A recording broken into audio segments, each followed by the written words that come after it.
Hi friends, ఎట్లూరు మంచిగురా? మేమైతే మంచిగున్నాం.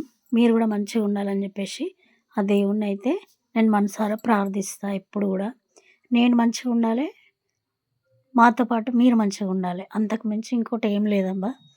అయితే ఇవాళ వీడియోలకైతే వచ్చేసేద్దాం. ఇవాళ వీడియో ఏంటంటే, మేమైతే కొత్తగా ఎయిర్ ఫ్రైయర్ తెచ్చుకున్నాం. Air fryer cum micro oven రెండిటి లెక్క పనిచేస్తుంది అది. ఇక అయితే తెచ్చుకున్నాక పానం ఊకుంటుందా, అది ఎట్లా పనిచేస్తుందని చెప్పేసి చికెన్ తెచ్చుకొచ్చిన నేనైతే వితౌట్ ఆయిల్ అనమాట. నో నూనె, గింత కూడా నూనె లేకుండా మంచిగా చికెన్ తీసుకొచ్చి పెరుగు, ఉప్పు, కారం, అల్లం ఎల్లిగడ్డ, గరం మసాలా మంచిగా దానికి పట్టించేసి కొంచెం నిమ్మకాయ పిండేసి ఇక అయితే కలిపేసి నేను ఫ్రై చేద్దాం అనుకుంటున్నా దాంట్లో. నాకు నిజంగా ఈతలకు పోవద్దు కానీ నాకు తెలియదబ్బా. మా ఇంట్లో అయితే ఇంతకుముందు లేదు, ఇదే ఫస్ట్ టైం తెచ్చుకున్నాం మేము ఎయిర్ ఫ్రైయర్.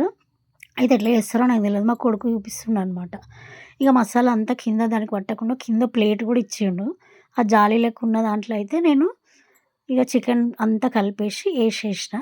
ఆ కింద ప్లేట్ పెట్టేసి దాని మీద జాలి పెట్టేసినాను. ఇక టైం ఇట్లా సెట్ చేయాలని టైమింగ్ కూడా ఇచ్చిండు ఆడ, 15 నిమిషాలు లేకపోతే 20 నిమిషాలు. కొంచెం మంచిగా కరకరలాడాలంటే 20 నిమిషాలు, లేదంటే 15 నిమిషాలల్లో అయిపోతుందని కూడా ఆడ టైమింగ్ అయితే ఇచ్చిండు.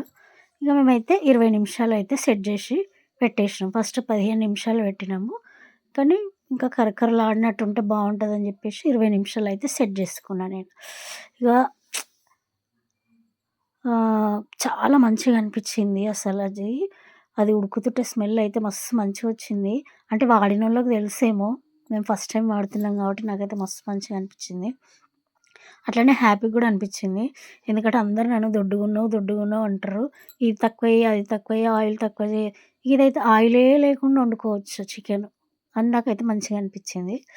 ఇక ఆ రోజైతే అట్లా చేసిన. నేను తేవంగానే చికెన్ అయితే మంచిగా ఫ్రై చేసిన. నేను అందులోనే ఫ్రై చేసిన వితౌట్ ఆయిల్.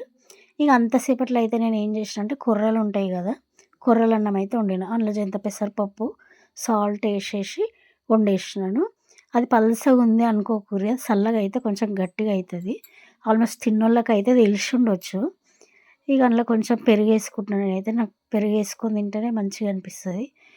పెరుగు ఒకటే కాదు, ఉల్లిగడ్డలు, కొంచెం స్పైసీగా తినాలనుకునేటోళ్ళు పచ్చిమిరపకాయలు కూడా వేసుకోవచ్చు.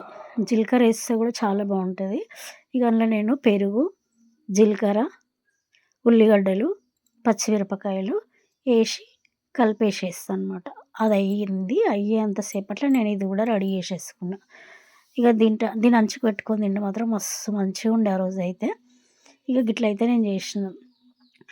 నిజంగా అబ్బా, నాకైతే ఎయిర్ ఫ్రైయరు, ఈ ఓవెన్లు ఇవన్నీ తెలివై అసలు. నేను చిన్నప్పుడైతే కనీసం మా ఇంట్లో టీవీ కూడా లేకుండే. చెప్తే నమ్ముతారో లేదో కానీ నేను పక్కింటోళ్ళ ఇంట్లో కిటికీ దగ్గర పోయి నిలబడి టీవీ చూస్తుంటే తెలుసా. ఇక వాళ్ళు ఏమైనా తిననీకి కూర్చుండి ఏమైనా తిందాం అనుకునే టైంలో ఆ కిటికీ కర్టెన్ కూడా ఇట్లా బంద్ చేసేటోళ్ళు ముఖం మీదనే. గసుంటి సిచ్యువేషన్లోకి వెళ్ళి వచ్చినాం. ఇక ఇప్పుడు అవన్నీ చెప్పుకున్నా ఇది కాదు కానీ, సరే ఇక చికెన్ ఈ విషయానికైతే వద్దాము. అప్పటి విషయాలు తలుచుకుంటే మస్తు బాధ అనిపిస్తుంది. నా చికెన్ అయితే మంచిగా ఉడికింది. ఒకసారి టెస్ట్ చేస్తున్నా నేను, వేడి వేడిగా ఉంది కాబట్టి ఎట్లుందని చెప్పేసి. మంచిగా ముక్క కూడా లోపల ఉడికిపోయింది. ఇక నేనైతే ఒక కటోరలోకి తీసుకొని తిని చూస్తున్నా టేస్ట్ ఎట్లుందని చెప్పేసి. మస్తు మంచిగా అయింది, నాకైతే ఫుల్ నచ్చింది. ఇక మీరు కూడా వీడియో నచ్చితే లైక్ చేయండి, షేర్ చేయండి, సబ్స్క్రైబ్ చేసుకోవడం మాత్రం మర్చిపోకండి. ఇంకా వీడియోలు వస్తూనే ఉంటాయి. మాలాంటి వాళ్ళని కూడా ఎంకరేజ్ చేయరు, మరీ చెప్తా. మీరు ఒక లైక్ కొట్టడం వల్ల వీడియో ఇంకొంతమందికి పాస్ అవుతుంది. ప్లీజ్ లైక్ కొట్టడం మాత్రం మర్చిపోకండి. ఇంకో వీడియోతో మళ్ళీ వస్తాం మీ ముందుకి. బాయ్.